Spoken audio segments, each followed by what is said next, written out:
right, I'm going to start out this video by showing everything that I got done this weekend. And then I'll go into the clips I took along the way and how it was done. So first of all, got the cab corner installed on both sides.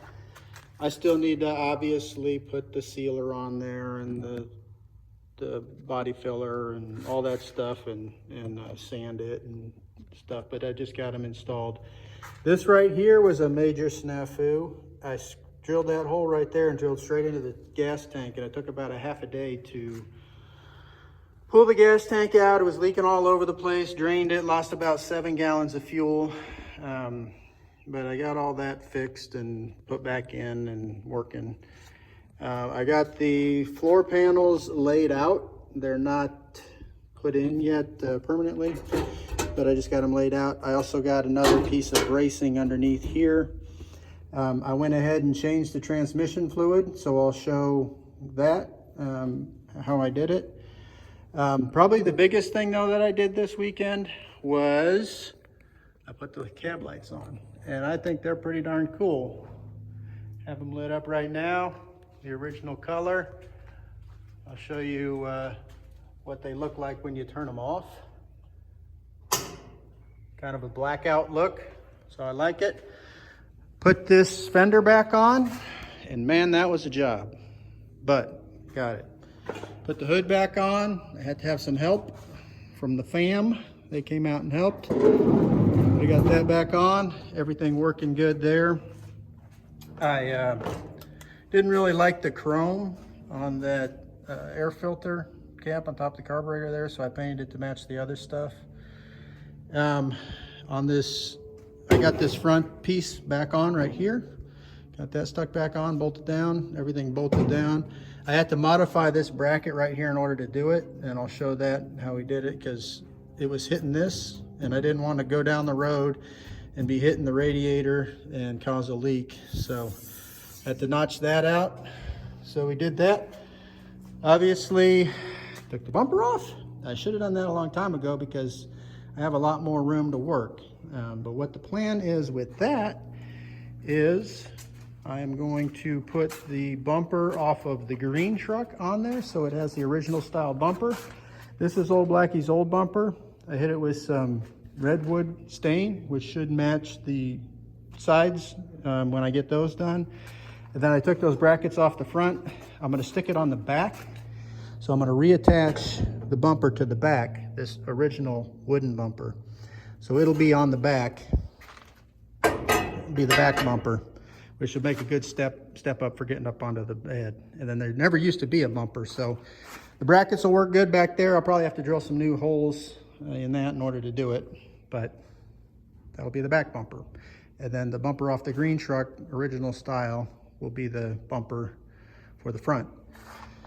Got the cab corner put on over here on this side. I just did a lot of little odds and ends. I changed the oil on the rear gearbox here, drained that, put new fresh oil in, so that's all good to go now. I had the wrong spring over there on that brake, so I replaced that. So just a lot of little punch list, bucket list items, not bucket list, punch list items. Put a new choke cable in. Got that run to the carburetor, so you see where it comes through the firewall there. But I need to make sure they stay, but I put the grommets in for going through the firewall for both of those. Got that done.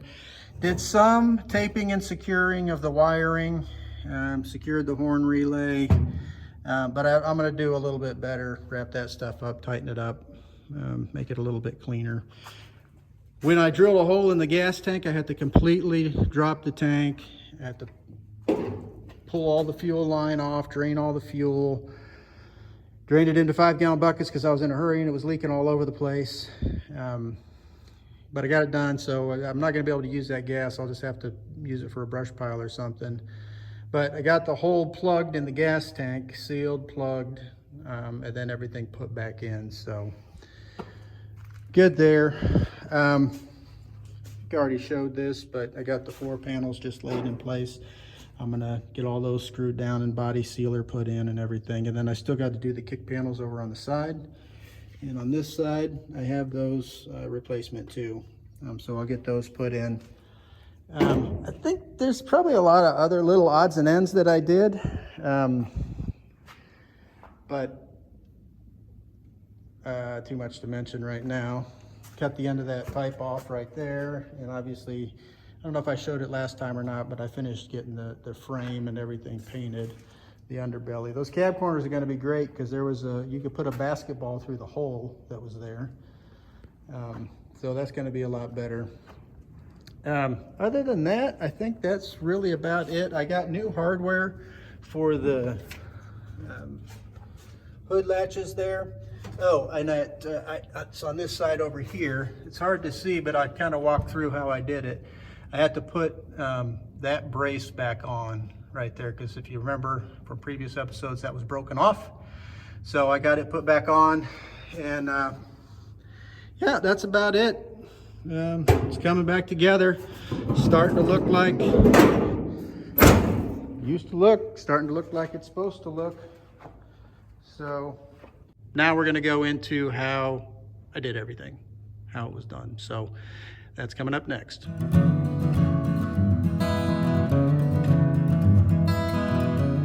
All right, just wiring up the overhead lights, the cab lights, and ordered these relays off of Amazon, and they're definitely more robust than probably what I needed, but hopefully they'll work.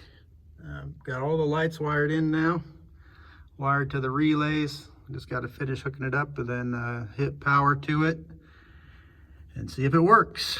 So cross your fingers.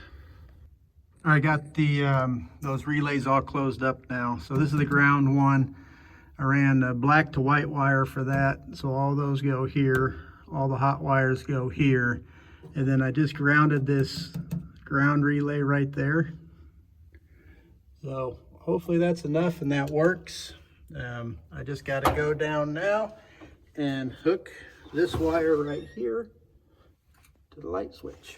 And then I should be able to test and see if all this is going to work. And if it doesn't, that's not going to be good. Well, I tested it and it didn't work. So I decided I better break down and actually look at the instructions. So I looked at the instructions, and the instructions said, if it comes with a red wire and a white wire, the red wire is positive, the white wire is ground. If it comes with a white wire and a black wire, the black wire is positive and the white is ground. So whoever heard of a black being positive? So I got them backwards. I got to flip that around and then they should work. But came from China, so go figure. They do things different over there, I guess. But let me get this switched around and we'll see if they work. All right, I got those blocks swapped out just kind of temporarily for now to see if this is going to work, to see if the black wires are positive. So here goes nothing. Pulling on the switch and booyah, they work. Look at that. Pretty slick. They're that traditional orange color too that clearance lights should be. I like it. I like it. Looking good. All right. Also, I got the dome light. Got the new wire put in for the dome light and got that working, and that is really bright. So, all right, let me get everything cleaned back up, buttoned back up, clean up that snaggle mess right there, and then that project will be complete. All right, all cleaned up and color coded properly. So that's the hot one now. Positive, negative is black. I just flopped them. All the wires are kind of tucked away. Good news is all of this is going to be underneath the headliner. So the headliner will tuck right underneath this right here. And it'll come up like that and cover up all that mess. So you won't see it. Peace out.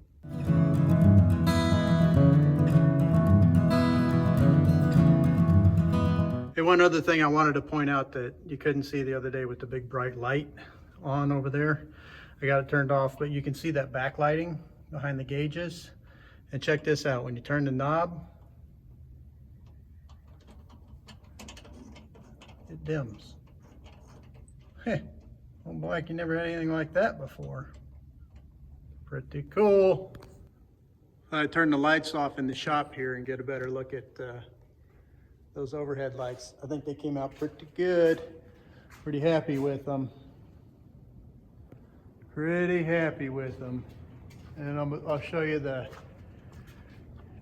dash lights too, because they show up a lot better right now. Put that off. And the dimmer function of them. And then also how bright this thing is. That completely lights it up in here. That's brighter than it ever used to be. So electrical's good to go, I think.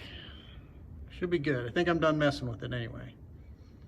On to the next step is, well, first I got to secure all the wiring still. Zip tie it down, tape it up.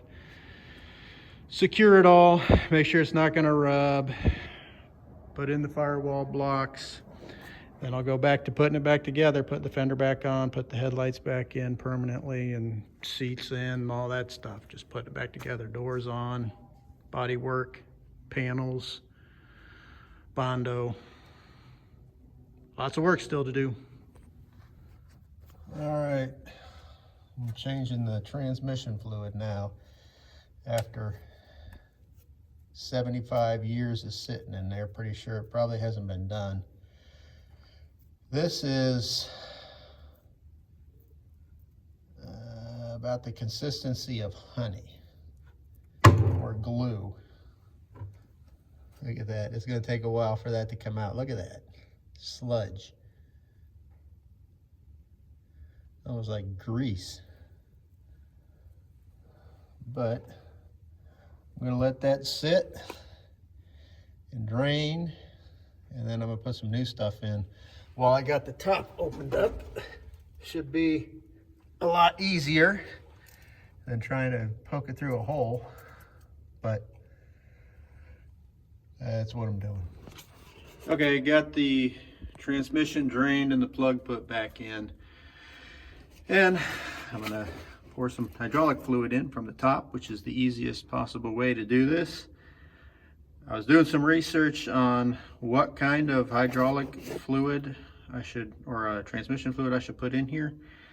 And in one of the forums I saw someone made the comment that it doesn't matter what kind of transmission fluid you put in, it's going to be better than the 75-year-old stuff that was in there. So made sense to me.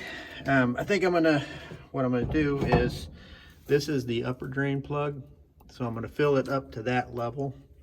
I think that's what you need to do.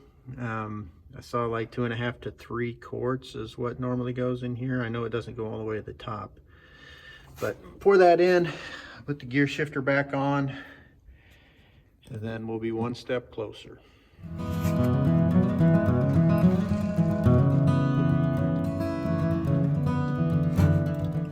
Well, it ended up taking a lot more than 2.5 to 3 quarts.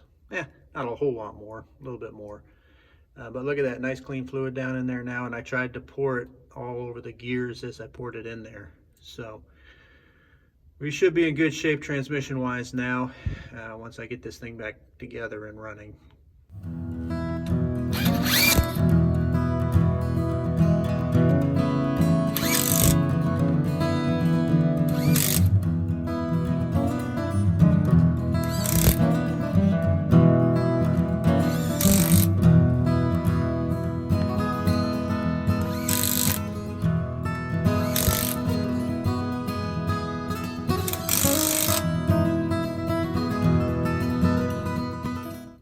Got her all put back in.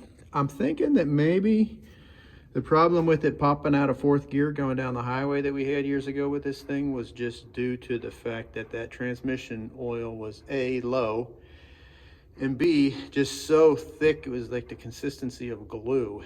So that might have been part of the problem, but we'll see once I get this out on the road and start doing some road tests. if it's still doing that or if that fixed the problem. Next, I'm gonna move back here, pop open that gearbox and change the oil back here because that stuff is just as bad. So that's the next step.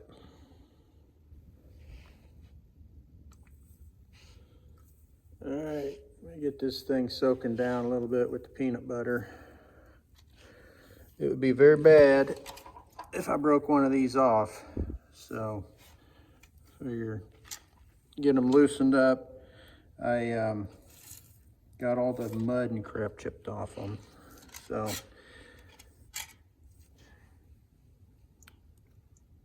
hopefully they'll come off easy without, if one breaks off, that would not be good. But definitely something that needs to be done.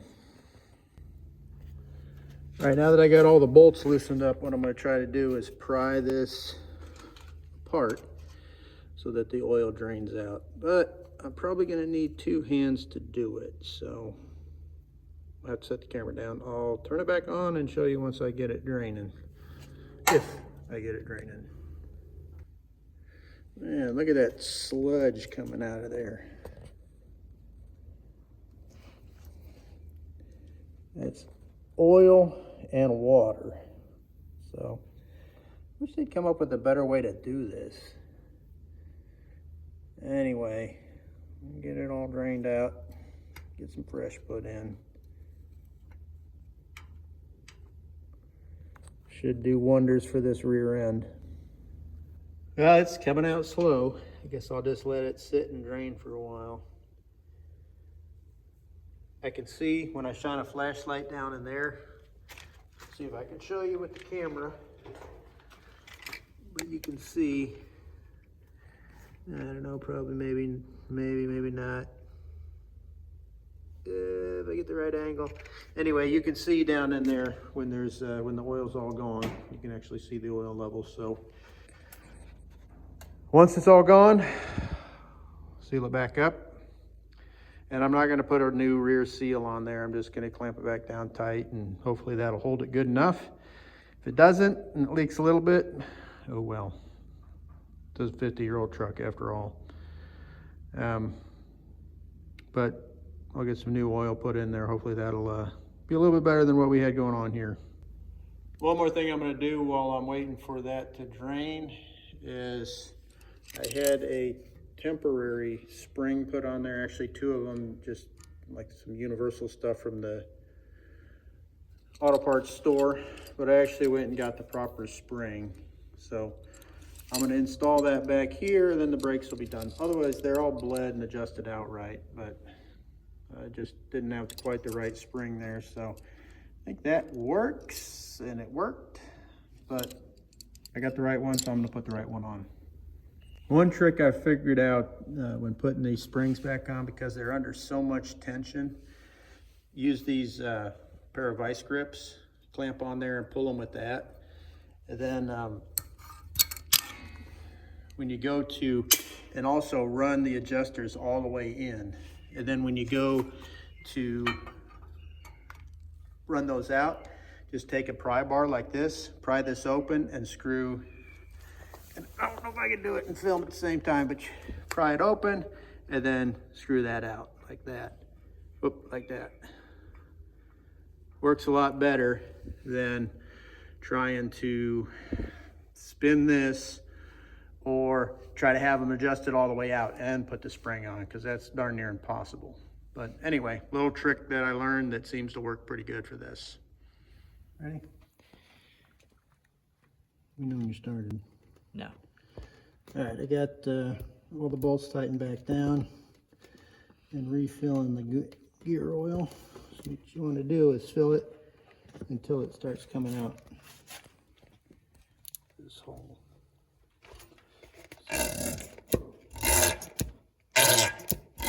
Whew. Thai food last night.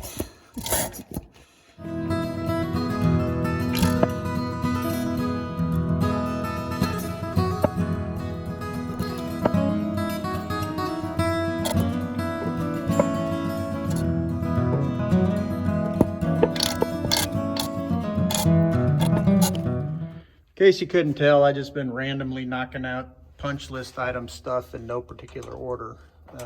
You can see I stuck a new choke cable in. So come around, comes out there, and I got that wired into the carburetor there. So got that done. Got some of the wires stuff secured right here. Just knocking stuff out. Got that brake spring installed on the right rear tire.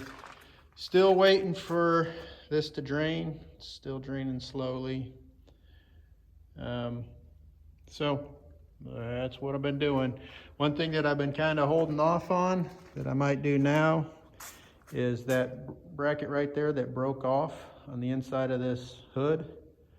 I might get that reinstalled. I got a plan for it. I'm not going to weld it because it's so rusty, and I'll show as I'm working on it, but it's so rusty I don't think I can really weld to it unless I cut a bunch of stuff out and do that. But so I'm just going to do something that will work temporarily. Not temporarily, it'll work. It's just not the original style, but you'll see. I'll show you next. All right, so what I did is drilled through right there, and I got a little bracket around here to reinforce it, and then this goes on like that right there. You can see the other one, how it's supposed to look.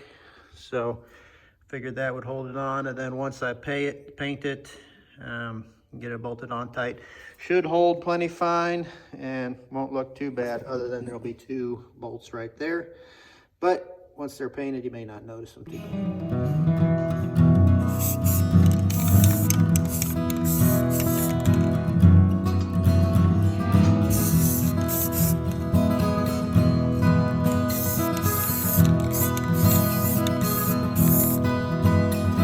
Good as new.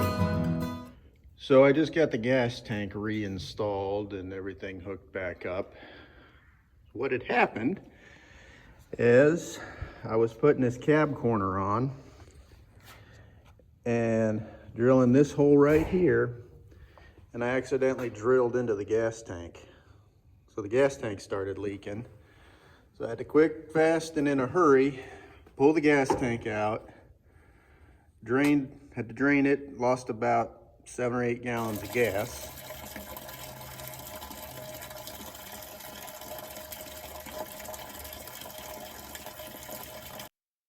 Which I'm not going to stick back in there because it's dirty. I have to drain it into dirty buckets. So did all that, patched the hole, got it all stuck in, lost about 2 hours of work, which is not good because I only have limited time to work on this thing anyway. So losing 2 hours is not helpful, but got the hole plugged up, got everything put back in, hooked back up. Cab corner is on, I still gotta do some work to it, but so just wanted to give you an update on that. Continuing with the punch list items. Another punch list item that I got knocked out, or am knocking out, is that big old dent, and it was like cut right through here on the fender here. Got that pounded back out, fixed back up, got the layer of Bondo put on there. I just got to sand it down, smooth it down, and then make sure there's no dips in there or holes or gaps or anything, and that it's smooth. Then I'll be done with that. So checking stuff off, knocking things out.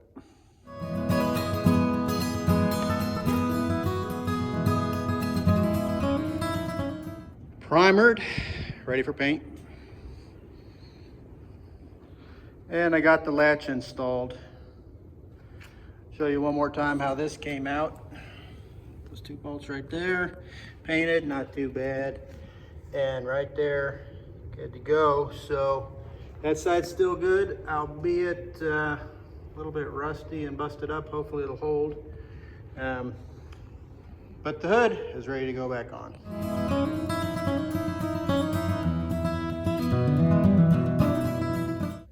All right, before I get working on this other cab corner, I just want to show you what it looked like before I started on the other side. See how big that hole is there? and that's just gonna let more water up, air, cold air, hot air, rust. It's just not gonna be good. So figure those are one of the necessary things I need to do. So got that other one put on. See how big that and nasty that hole is right there? So that's what I'm working to patch up. Once I do that, and then I put the new floor panels in, this thing should be pretty well sealed back up from the elements as far as the cab. So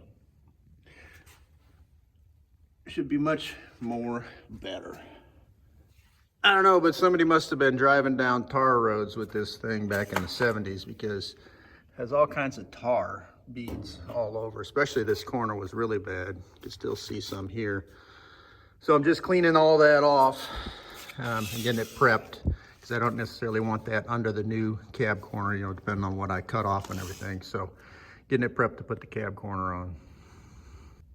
All right, here's a look at the other side that's already been installed. So you see that big old hole that was down there, the big rust hole is sealed back up. And I know for all you snarky snarks out there, that's probably not the right way to do that. You probably should have cut all that rust off, you know, and then put that cab corner on. But it is what it is. Again, old farm truck. That's all this is. I'm not trying to make a show quality. Nobody's paying me to do this, so I'm just doing it the way I'm doing it. I do have some body sealer that I'm going to put down in there in case there is any air gaps, just to kind of clean that up a little bit. And then I sprayed all the rust, so the rust shouldn't continue to grow. And I'll probably hit it again when I'm done with the body filler. So I just kind of wanted to show what that looked like on this side. Another punch list item that I got knocked out is the brake and clutch pedal. Got them sprayed down with the rust resolver, and then got new pads because they were just completely slick metal. Nothing on them. So got those ready to go back in as soon as I get the floor panels down. One thing I'm trying to figure out here is that goes back on right there, but the holes don't necessarily line up, and it seems a little tight. And I think part of the problem is, first of all, this was completely bent over when I took it off. So someone who'd messed with this before had bent that over in order to get it back on. But also this new radiator mount that I got, the old one didn't have this. The original Blackie one didn't have this. So I'm thinking maybe if I take this off, then install this underneath, and then put that back on the top, and I'll probably have to flip it upside down or something. I think that might be the better way to go, maybe the way it should go.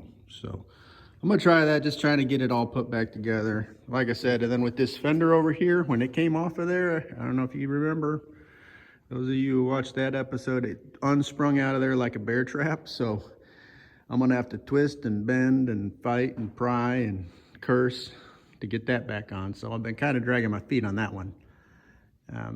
But I'll tackle that here in a little bit.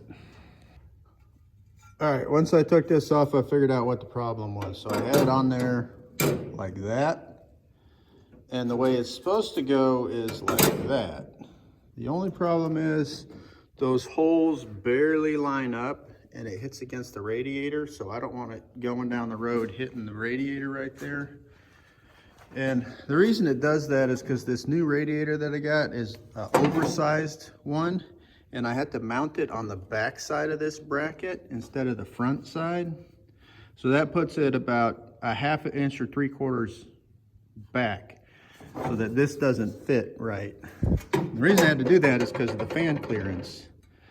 And I don't know if I got into all this yet or not, but I figured out doing some research that this engine, it is out of a 1955 Chevy Bel Air. It's not the original truck engine in this. And the way I know that is because they're under all that oil and grease down there, it's blue. And in 1950, the Chevy didn't come out with a blue engine. That was in it was introduced in 1954 in the Bel Air. is what my research came up with. So, and that was part of the problem I had when I took this in and had the clutch done. They couldn't find the clutch for it because he was looking for one for a 1950 Chevy pickup. So the clutch was different, flywheel was different. Ended up having to get a different size to fit in there. Anyway, I say all that to say that I'm gonna have to cut this bracket because I don't want to put this back on without the bracket, because I like having it there. It's more rigidity, more support. So I got it marked. What I'm gonna do is just cut this right here, and then it'll fit up against that better without hitting that radiator and causing problems. So that's what I'm doing. So in order to cut that, I bolted it down to the bumper so it's on there good and tight, holds it while I cut it. All right, got that cut and modified. So let me take it back off of there and see if it works. All right, holes are lined up and it fits back in there like a glove. So back in business. I'm gonna hit that cut with some paint and then throw it back on there.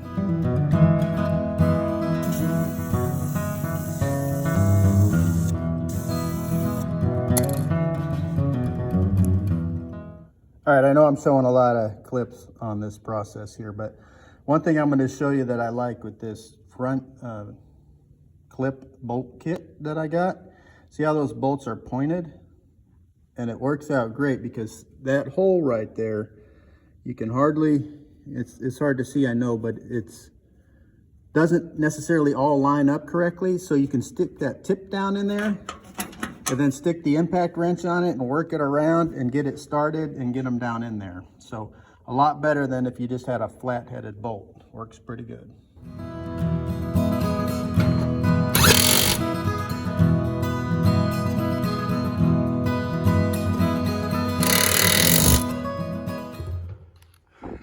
All right, the fender is back on. And it was tough, but I got it.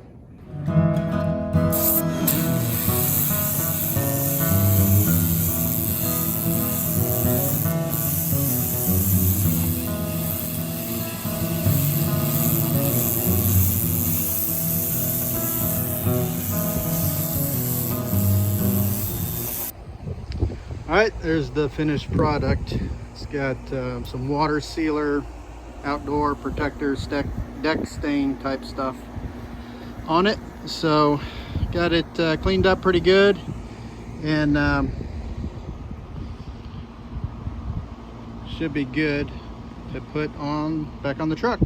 It'll look good.